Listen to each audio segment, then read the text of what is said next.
One look in your eyes, and there I see.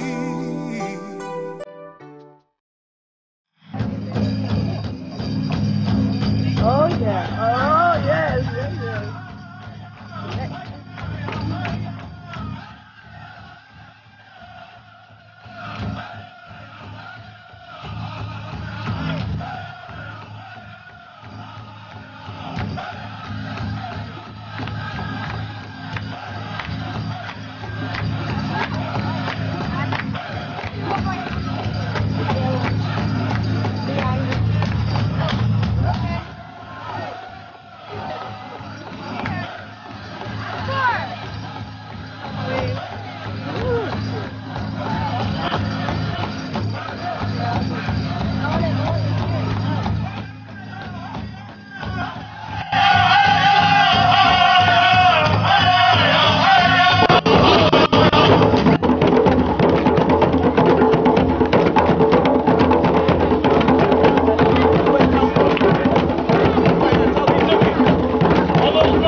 Something that he had mentioned to me that kind of had me trouble for a long time back in May of this year. He said, Al, with all of the lawyers and with all of the attorneys and the paralegals and everybody that everybody's put so much faith in to help get me out, he said, I'm going to be honest with you. The reality of it is is that no one's going to be able to get me out but the 144,000. That's right. Hold on. Yeah, we like the chair, but at the time, I didn't know how that was going to be possible. I mean, we were doing research, we were looking up all types of cases and information and pulling up different trials that's taken place, but how are we going to actually be the ones to free our Maku, to free our chief? How are we going to do it? I mean, without law degrees and without the bar, without being able to get up there and speak for him and to be able to convey how we feel about what's happening to him and how we feel about how he's being mistreated in the judicial system, how are we going to be able to do it? He kept saying, there's a rock with the key under it. You all must find that rock. You must find that key. It's hidden somewhere, but you all have to find it. But you know something? All praise due to the Great Spirit that we were shown that key. That's right. We were shown that key by way of the fact that now we have the information that if this is our chief, no matter what anybody says, if we declare him as our chief, then that's exactly who and what he is. And more importantly, if all of us as the Yamassee tribe are declaring him as our chief and Maku, then that also means that there's no one else out there who can say that that's not who he is. And so, once that information came, and we realized that that's what we had to do, that's how we're going to get our master teacher out.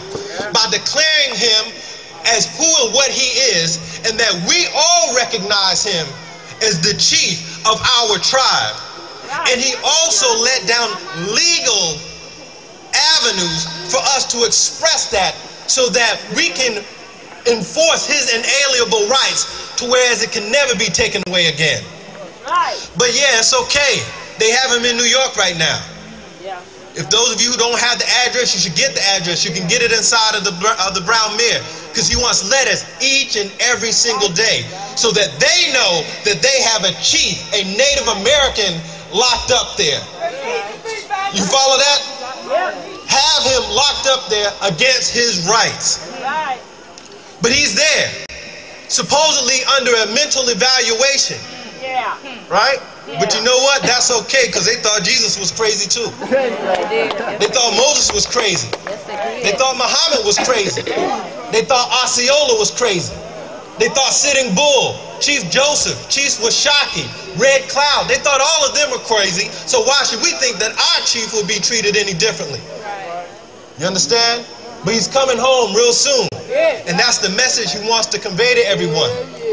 They don't have anything, which is why they're trying to buy time now. They thought they had him under a plea bargain that wasn't a bargain at all, until they found out that he knew his rights and that he made that under duress. He didn't choose to do it. Y'all made him, forced him in order to go into that plea. That wasn't a bargain. And then you had him in all of these different institutions torturing him. How many people wrote to the health auditor about how they were treating him in the facilities, how they weren't giving him his medicine, how they knew on record that he had a condition that wasn't being addressed. Many of us said it was abuse, it was mistreatment, but abuse and mistreatment isn't on their books. Torture is on their books. That's on their books. So when we start crying torture and how they've been going against the civil rights of the United Nations, that's when they listen. Now they're trying to buy time, but their time is up. He's saying, bring it on to trial. Let's go to trial, because you don't have anything. We're not running any longer. So now they're trying to push it into January. Why? Because all of the Pale Man's holidays are coming up. And so now he's trying to buy time to reconfigure a case again. They thought they would get it as easy as a plea bargain. He said, the hell with the plea bargain. Let's take it to trial. And in the midst, you taking it to trial, you're violating another international law by having a tribal chief get tried into a court that's not amongst his peers. You follow that? So they have a lot of trouble. A lot of trouble. Why they're trying to buy time now. All we have to do is support our master teacher, our chief and spiritual guide, Maku, Black Thunderbird, get these letters out. There was something also that came down. It's based off of a movie, actually, where they were writing letters. It was about a man who was declaring himself as Santa Claus, but nobody else in the town or in the city or in the state wanted to recognize him as who he was. You follow? So, all of the children, all of the adults who recognized that person as Santa Claus started sending letters. And you know what? At the end of the day, they had to recognize that if all these people recognize him as Santa Claus, then that must be who he is. What was the name of that movie? Remember?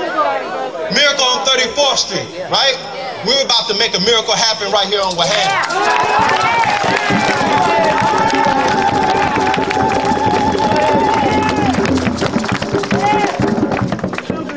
And I'm going to wrap it up with this. He wrote me again and said, Al, I see it. The prophecy.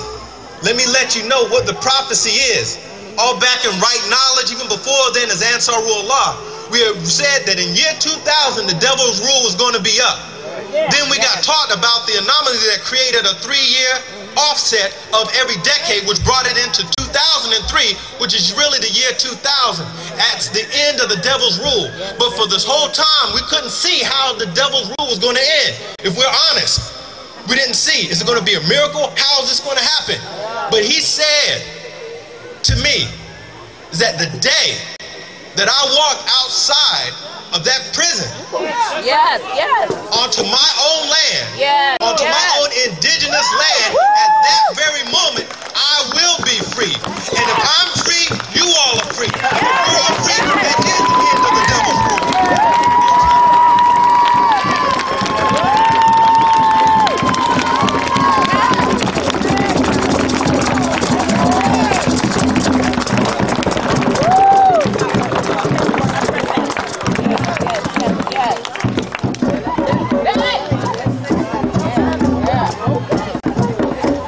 Let's give it up again for everyone that came up here and spoke today about us and our nation and the great things we're doing and will be doing. Oh, yeah.